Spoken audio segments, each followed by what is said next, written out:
he was trying to sell them. He did not use realtors. That was his mistake, I think. And needless to say, that I think it was the recession of 1959 that really did him in. But pleasure to be with you.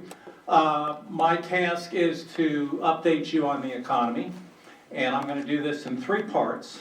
We're going to first look at the national economy. Obviously, we're all driven by the national economy. I remember I used to hear people say, well, the triangle is recession-proof. Well, if you were ever doubtful of that, those doubts were fulfilled with the last recession. So we're all touched by what goes on at the national level, sort of sets the table for what's going on in a state or a locality. So I'm going to give you some information on the national economy, particularly talk about what the Federal Reserve is up to, because that has a big impact, especially on your industry and financing. Then I will talk about the state economy, some unique features about North Carolina's economy, and then lastly we'll talk specifically about our local economy. I'm primarily going to use the Raleigh-Cary metro area as the local economy. Data are available for that metro area, and that's probably the market area that you're most directly related to. So let me first start by giving you a few slides that shows you what's happening at the national level, and really the answer to my question, shifting to a higher gear, I think is affirmative. I think we are going to see noticeably better economic growth, better economic conditions in 2014. But let's look at where we were. The broadest measure, some of you probably took economics in your college career. Hopefully that was a pleasant experience. If it wasn't, it was probably the instructor's fault. But if you did take economics, probably toward the end of the semester, you came around to talk about the macroeconomy, and you may have encountered something called gross domestic product, GDP. It's a favorite measure of economists because it allows us to aggregate everything that every productive person in the economy does, and every productive business in the economy does, into one number. You sort of think of this as an aggregate production number. It's probably the most tracked number, at least by economists, that gives us a sense of where the overall economy is. When this number goes down, which is quite unusual, but when it does go down for 2 consecutive quarters, i.e. 6 months, that's usually enough to indicate a recession. And you can see that we had that. I don't know if we can, should I play with the lights here a little bit? If we can, yeah, maybe that's better. You can see the decline in GDP from the end of 2007 through the middle of 2009. That is your recession, at least defined by this measure. The good news, though, you can see on the right-hand side of the slide, we've rebounded. And in fact, GDP is now back and more to pre-recessionary levels. So that does show you that the economy has been growing. If we look at the job situation, not quite as good news, although we're getting there. You can again see big drop in jobs. I think we lost about 9 million jobs nationwide during the recession. Job growth began coming back in early 2010, and we're just a little bit, about 1 million jobs below where we were pre-recession. So almost back, but not quite. Of course, never the same jobs come back, and this does not mean that there aren't a slew of labor market issues, many of which you hear discussed and debated in the media. I'll just be able to highlight each of these. We have seen a big drop in the labor force. Now, about half of that is due to retirees, my generation, the baby boomers retiring. Other part is due to young people staying in school longer. But that still leaves about half unexplained by other factors, and there is a concern that we have seen a large number of people simply drop out of the labor force because they can't find work, because they don't have the right skills. So that drop in the labor force really talks about the training that we need, perhaps retraining. Some people have talked about we need a return of vocational technical education. Some have talked about we need to bring back apprenticeships. So a lot of ideas here, but we are hearing increasingly from businesses, some businesses, that hey, they've got job openings, they can't find the right people with the right skills. So that's an issue. Tailed on to that, we have seen a big jump in people who are officially certified as disability for Social Security standards. You actually have to have a judge sign off on that.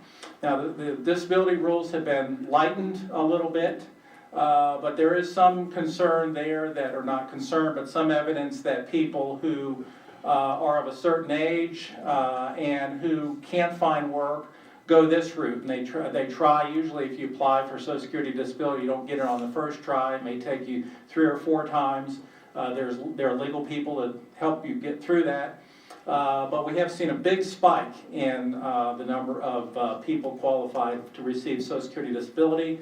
Number 3, I don't know how many of you read the News and Observer. There was an excellent article this morning by Ted, I forget his last name. He actually used to be a columnist for the NNO. It was on the editorial page, and it was talking about his experience in applying for health insurance under the Affordable Care Act, and he talked about the problems with the online system, et cetera, which of course have been well documented. But there was a comment in there that I thought was very apropos, because he said that he will actually qualify, I believe, he said, for about $10,000 worth of subsidy from the federal government. The Affordable Care Act has set up a whole system of subsidizing people who fall within certain income limits or under certain income limits to help them afford health insurance. And I think if I recall this right, you might want to go back and read the article. I think he said he qualifies for about $10,000 of subsidy to help pay, federal government subsidy to help pay for his health insurance, given the level of income he's earning, which he did not reveal.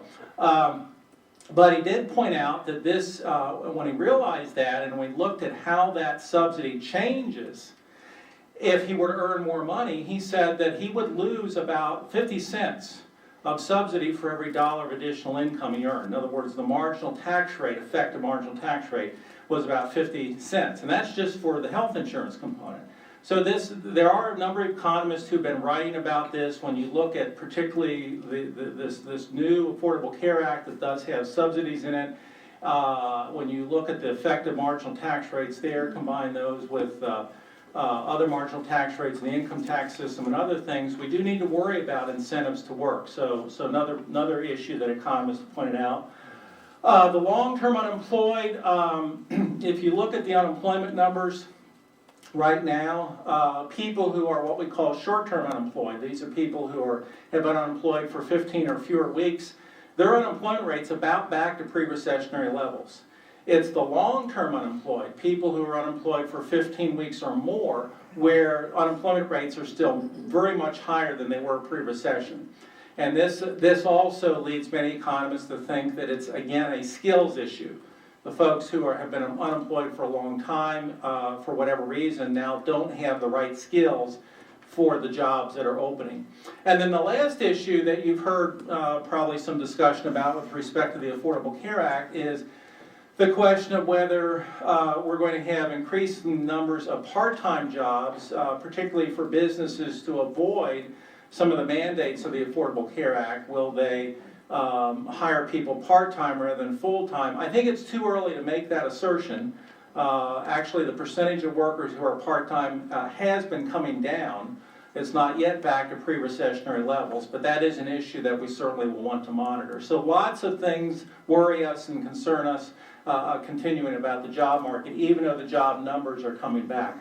Now let me look at some other components of the economy. The manufacturing sector is now back to pre-recessionary levels. In fact, we had a very, very robust manufacturing report yesterday. You should not read, well, first positive. There are a number of indications that U.S. manufacturing has revived and become much more competitive. In fact, next slide I'll reinforce that. You should not necessarily read into this an assumption that, oh, that means we're going to get hundreds of thousands of manufacturing jobs back. We're not. Over the last 20 years, North Carolina's manufacturing employment is down 50%, even though in terms of the quantity of what we manufacture, we're manufacturing more today than ever before. What's happening in manufacturing is that how products are manufactured is changing. More technology, more machines, fewer people. So even though manufacturing is important, even though manufacturing output is on the rise, even though it looks as if U.S. manufacturers are increasingly competitive. This does not necessarily mean we're going to have the numbers of workers in factories, because the nature of factories, the nature of how we manufacture things has dramatically changed. You can also see our improved competitiveness in manufacturing on this chart, which looks at our trade balance and export market. The green is our exports. You can see they have been ramping up very significantly. That is to say, we are selling more in foreign markets, and the red is our trade deficit. And notice how it has been tumbling. We still run a trade deficit. It's about a third as big as it was in 2005. That reflects both our increased exports, but also reflects our decline in imports, particularly energy imports. We have dramatically reduced our reliance on foreign oil as we are ramping up our domestic production of both oil and natural gas. We will potentially hit a record production level next year of oil. That's just mind-boggling to me, because I remember forecasts not that long ago, a decade or so ago, where energy experts were saying, hey, we don't have any more oil. We're running dry, and we're going to be increasingly dependent upon foreign oil. Well, just the opposite is occurring.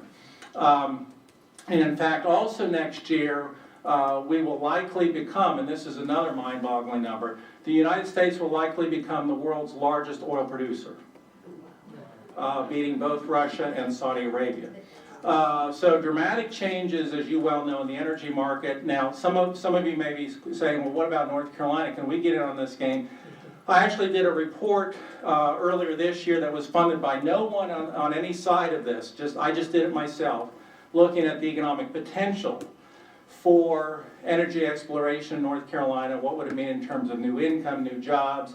You can just Google my name and you'll get to my website. That's on there for you to read. The big impacts would be if we were able to explore and process and develop oil that's off our shore. North Carolina actually has the largest quantity of known oil reserves, oil and natural gas reserves, off our coast of any state on the East Coast. So we can't go get that ourselves, though. It takes federal legislation to do that, or federal approval, I should say, to do that. So lots of interesting things going on in the export market. Consumers, after being battered by the recession, which you can see by especially 2009, where consumer spending went down, which is very, very unusual. It's actually very unusual to see in any recession consumers actually spend less, believe it or not. So that's just an indication of how bad this recession was. But consumer spending has rebounded. This is very sensitive. So that's good news.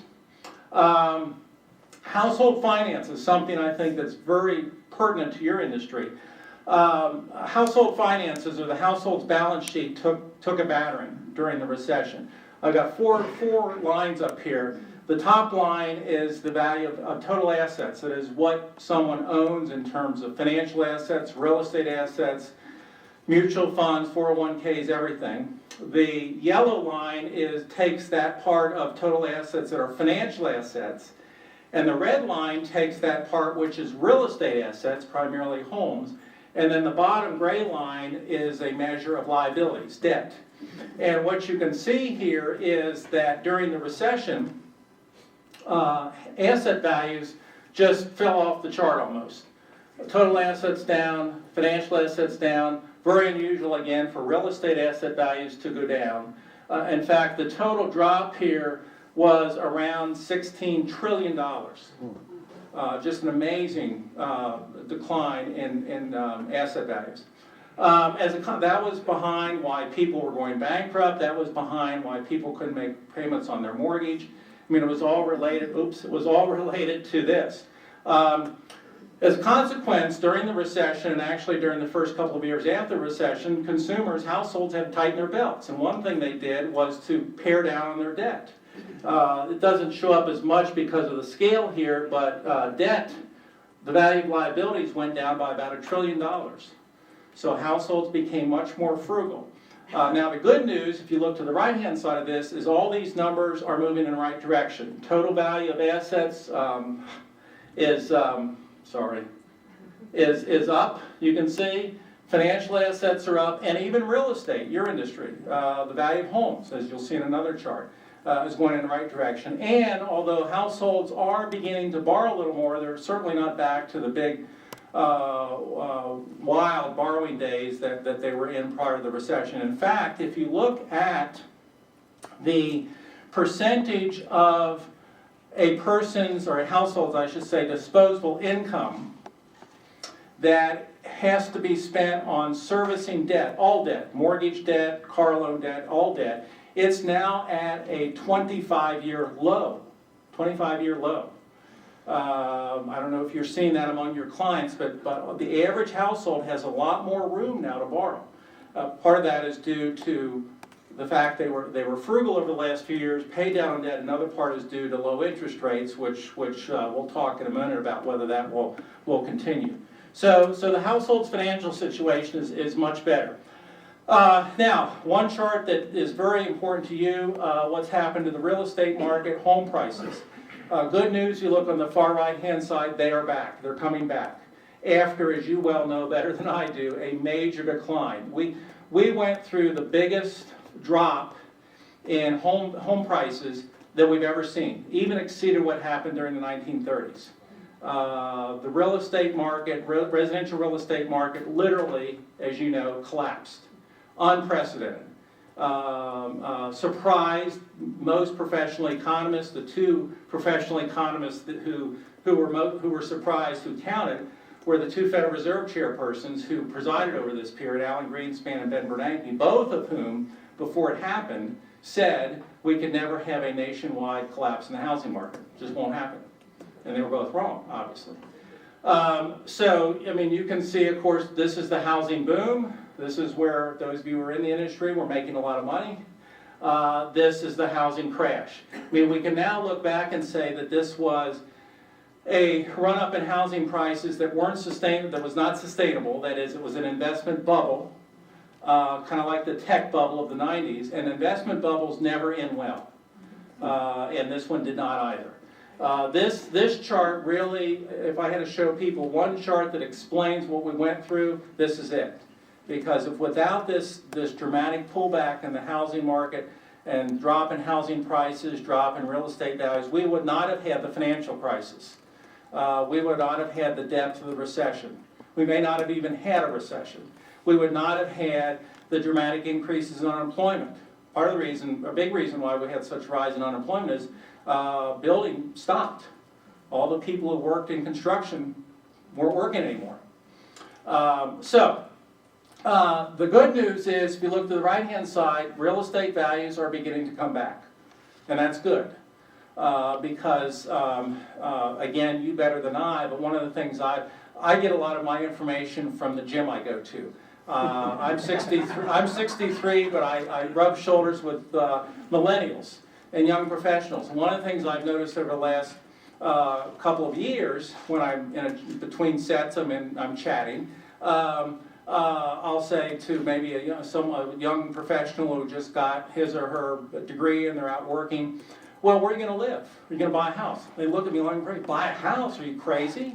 Why would I buy a house? You lose money buying a house. I mean, that got ingrained in people. You probably know that better than I do. That really got ingrained in people, which is exactly the flip side of the attitude from 5 to 10 years ago, where if you weren't buying a house, you were crazy, because that was the way to make money. So that's an attitude you've got to deal with. I think the rise in housing prices is slowly going to change that, because people will see that housing is back, housing prices are back, it's a place where you can make money. You know, buying a house is a very, very unique commodity, because it's both what economists call consumption, that is, you're buying this space to live in, but it's also an investment. It's very, very unique. There's no other asset really or consumer purchase really like that. So this is good for a number of reasons, and I think it's already reviving interest in homes, it's reviving the construction market, it's reviving your business, and it's obviously helping homeowners' equity. The percentage of homeowners who are now underwater in a mortgage is way down, way down. So this is good. Are we going to get back to these days? No, we're not going to get back there, and we don't want to. You don't want to.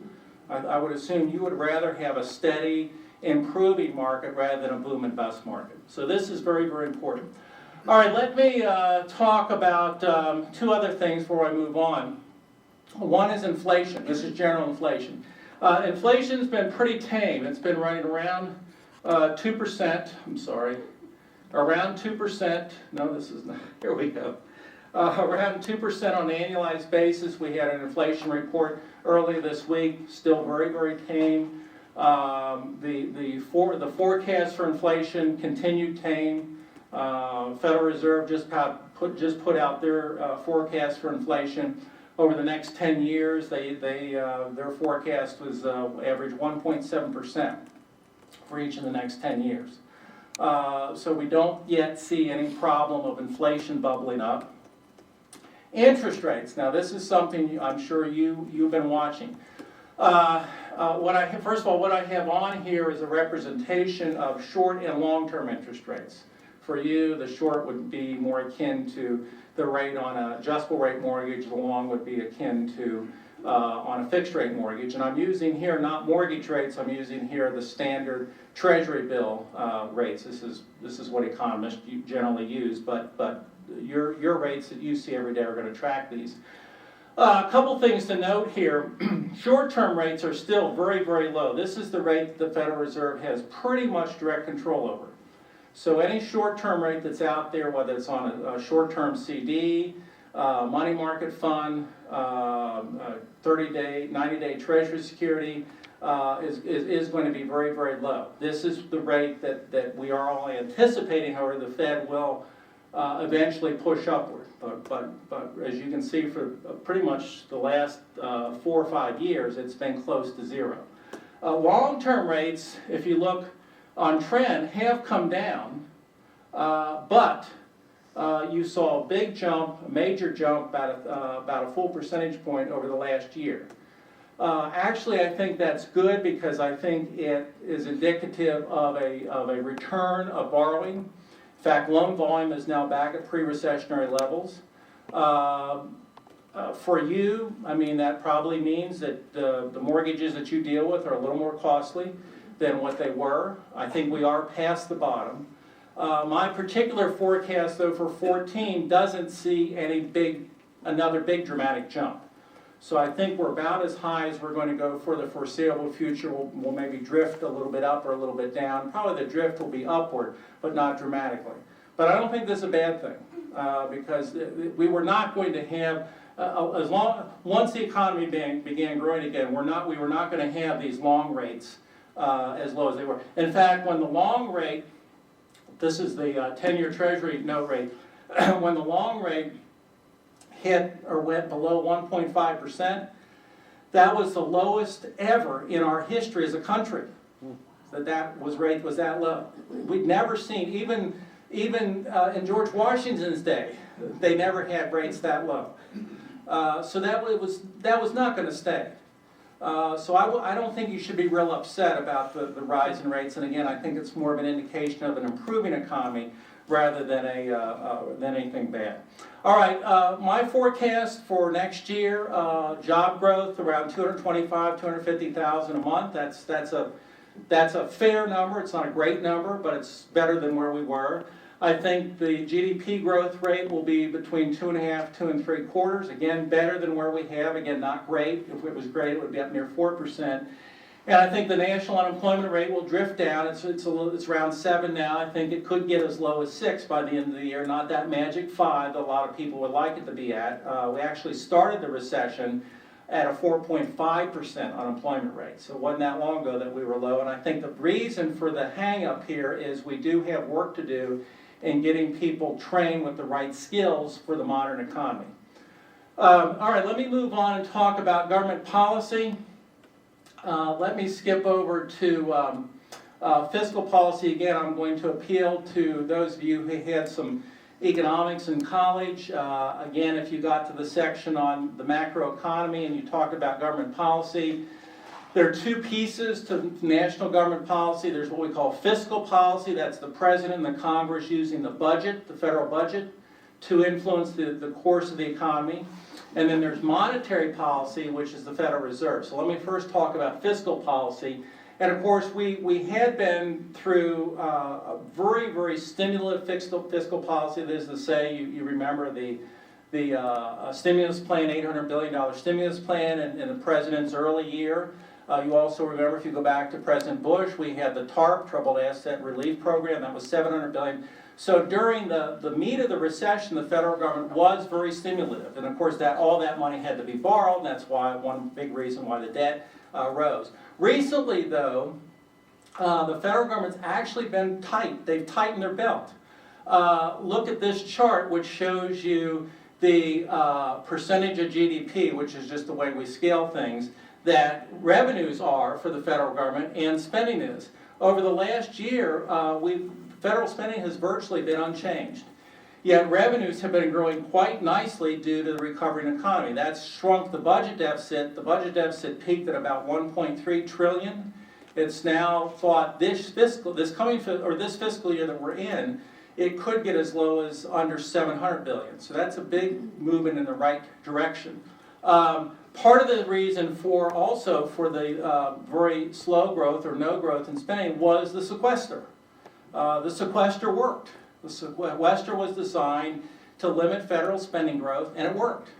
Now, we've got, in fact, it may be happening now, we have a new budget deal that you're probably aware of, that the head of the budget committee in the House, Paul Ryan, yes, the same Paul Ryan who ran for vice president, president, maybe, you know, and the head of the Senate Finance Committee, Patty Murray, hammered out. This was a committee that the Congress actually did set up when they installed the sequester and ended the government shutdown.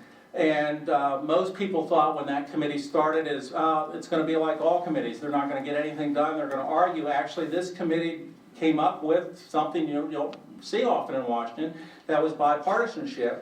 And it had been hinted at because if you read press reports of what was happening in this committee, both sides, the Republicans and Democrats, pulled off the table their real stringent differences. Said, well, we're not going to deal with that. We're not going to deal with taxes. We're not going to deal with entitlements. We know we're not going to agree on that, at least short term. Let's do things that we can agree with. And they came up with an agreement.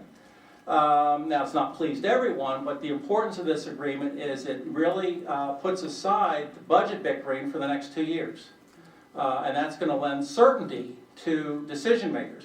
One of my colleagues, not at NC State but another university, has looked back over the last 4 years and has drawn a conclusion using statistical analysis that every time there was bickering over the federal budget, where we were coming upon deadlines to raise the debt ceiling, or we had a government shutdown, or it didn't look like anything was going to be passed, every time that happened, economic growth slowed.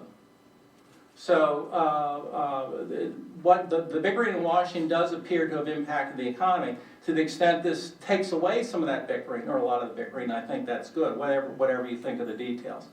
Now let me go back to the Federal Reserve.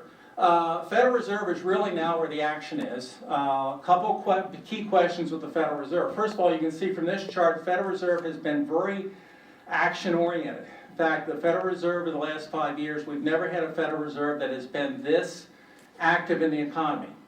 And I think that the reason for that is the person presiding over the Federal Reserve over the last now 8 years, Ben Bernanke, who of course came from academia. When he was in academia, he was considered the reigning expert in the country among economists on the Great Depression, causes, consequences, etc. So he came to the Federal Reserve with a lot of knowledge of why the Great Depression happened, what could have been done to avoid it, etc., etc. And he was convinced, rightly or wrongly, that we were staring at another Great Depression in 2008. If any of you have not seen the movie Too Big to Fail, any of you seen the movie Too Big to Fail? You need to rent that movie. It's an excellent movie, great all-star cast. It deals with the fall of 2008. It's well acted, sticks to a book that Andrew Ross Sorkin wrote. But very well done. You'll be riveted, given your profession in financial management. You'll be riveted. Anyway, Bernanke acted very boldly, and you can see this in two ways. He, of course, he doesn't act alone. There's a board that he is part of, but he lowered short-term interest rates the Fed controls, you can see very dramatically, and has kept them at zero. That's why those short-term interest rates I showed you earlier are zero. And the other thing is he and the Fed have expanded the money and credit supply. And they have used that expansion to bolster the reserves of banks, as well as to bolster particular money market, particular pieces of the financial market, particularly your market, mortgages. The Federal Reserve has consistently been buying mortgages on the secondary market. And again, the difference for the Federal Reserve, when they want to expand the money and credit supply, unlike you and me, they just tap a key on the computer and it's done. They don't have to work for it or anything. They essentially print it. Well, the old days they printed it, money. Modern day, they just add a zero. You know, you're looking at your balance. Wouldn't it be nice if you look at your checkbook? Let's say you've got a $100 balance on your checking account. Wouldn't it be nice you just go in and make that 1,000 or 10,000? Essentially, that's what the Federal Reserve does. The Federal Reserve has been very stimulative. Now, Bernanke has said, and others have said, that the Federal Reserve at some point will need to, what the current term is, taper, meaning they will need to start selling some of their portfolio, their mortgages. They will need to allow short-term interest rates to rise. And that's one of the big questions of the Federal Reserve right now in Washington. When will they be doing that? In fact, they're meeting as we speak now, and they may have a statement on that later today. So watch your news broadcast tonight. That could have an impact on you, because if they sell, for example, if they sold their mortgages they hold, and they've got mortgages worth in the hundreds of billions of dollars, if they sold those all at once, which they're not going to do, but just to emphasize the point, if they sold them all at once, that would cause mortgage interest rates to just go through the roof. So this is something you need to monitor. They don't want to disrupt the mortgage market, but there is an impact there. The other piece of uncertainty with the Federal Reserve is that Bernanke, in a little over a month, will be retiring. He was not nominated by the president for a third term. Don't know if he said, I've had it. It was a stressful job, obviously, or if the president wanted a different person. Don't know. There will be a new Federal Reserve chairperson, and it will be this person you're looking at, Janet Yellen. She will be the first female head of the Federal Reserve ever in the 100-year history, and simply by the status and importance of that position, she automatically becomes the most powerful woman in the world. The Federal Reserve head of the Federal Reserve, head of the U.S. Federal Reserve, is one of the most powerful positions in the world. She's a woman. She'll now be the most powerful woman in the world. Angela Merkel will be number 2. She's had a similar career to Bernanke, although actually a little more Washington-oriented. She,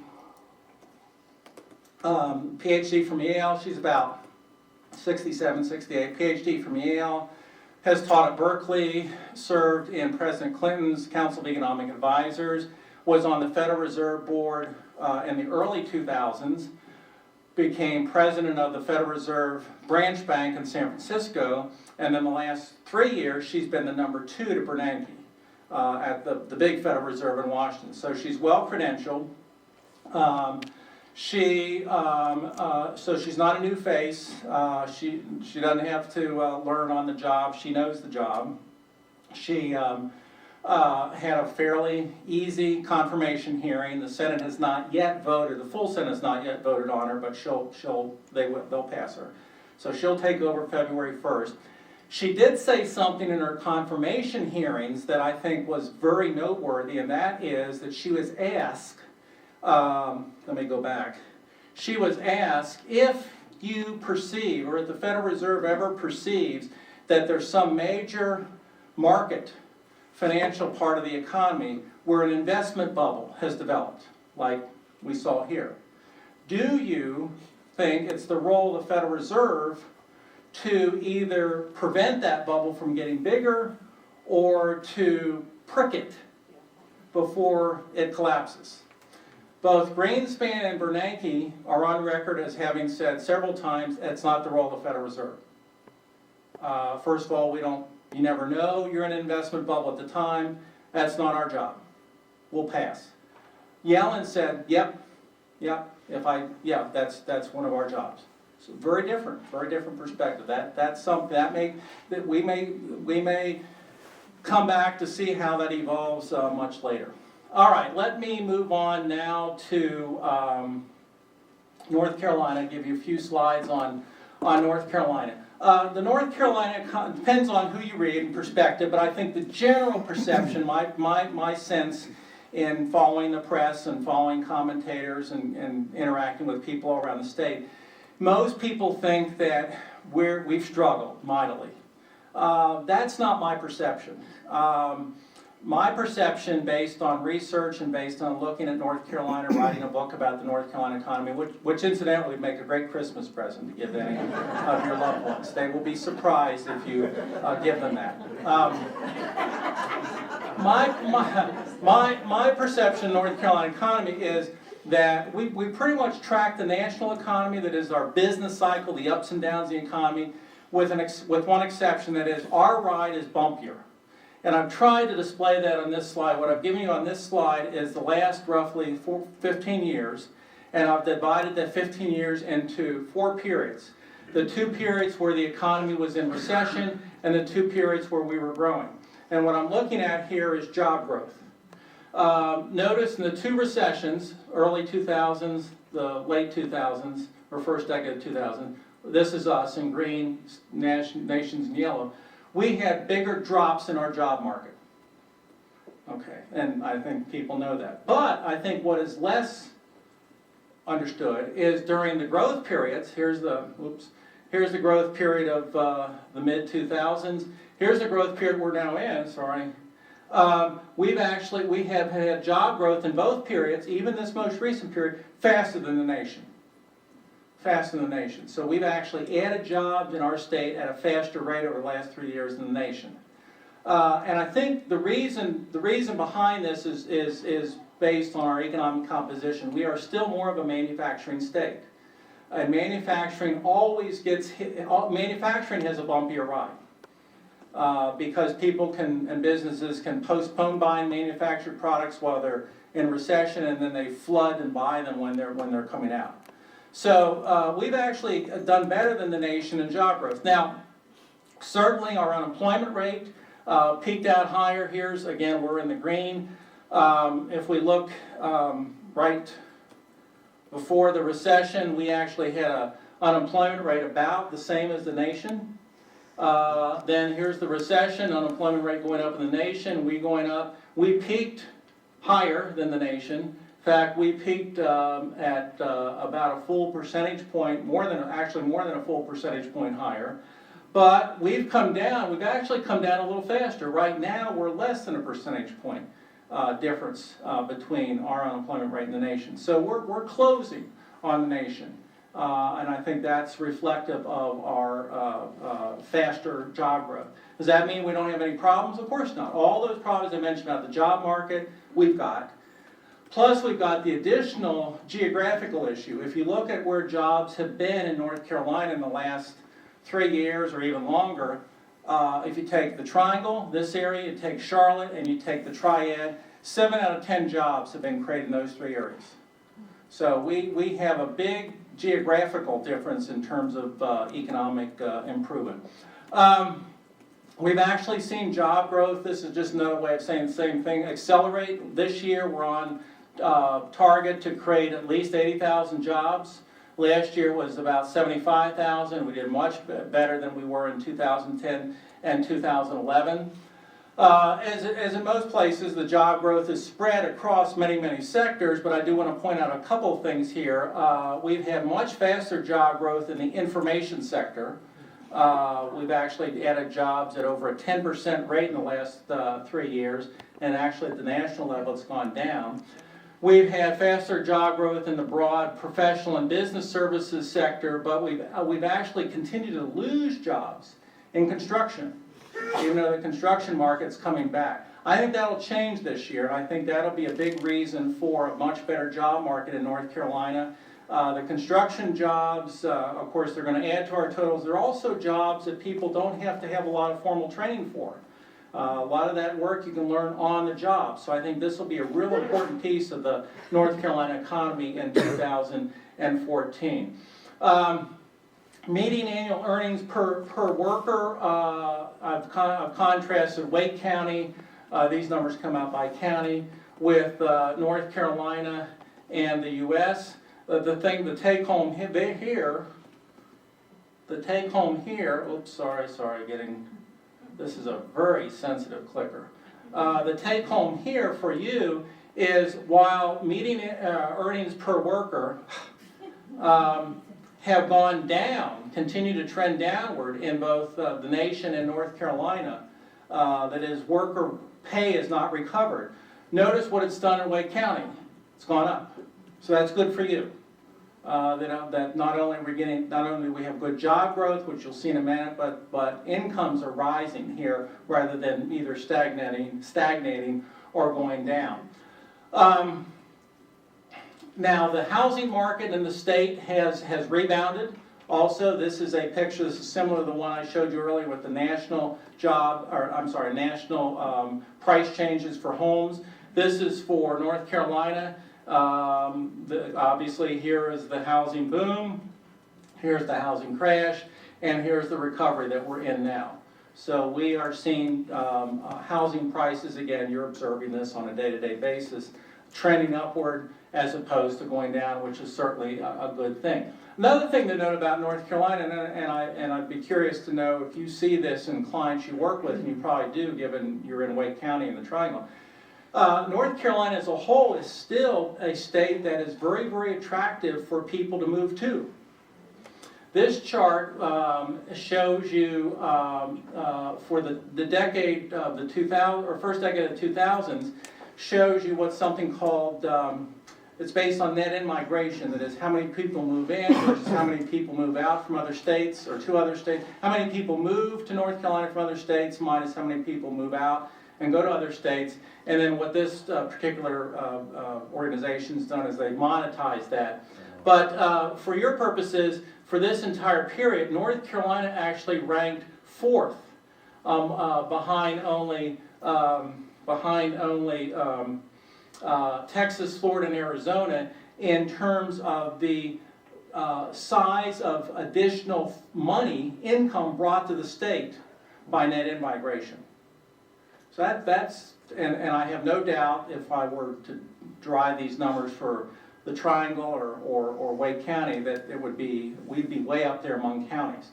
So that's very, very significant. I don't know if any of you read the New York Times, but I think it was last weekend, the New York Times had an article about migration, about household moving. And actually people changing residences or states has actually been trending downward. But they highlighted 3 couples, and let's see, they were all moving out of the north and moving south.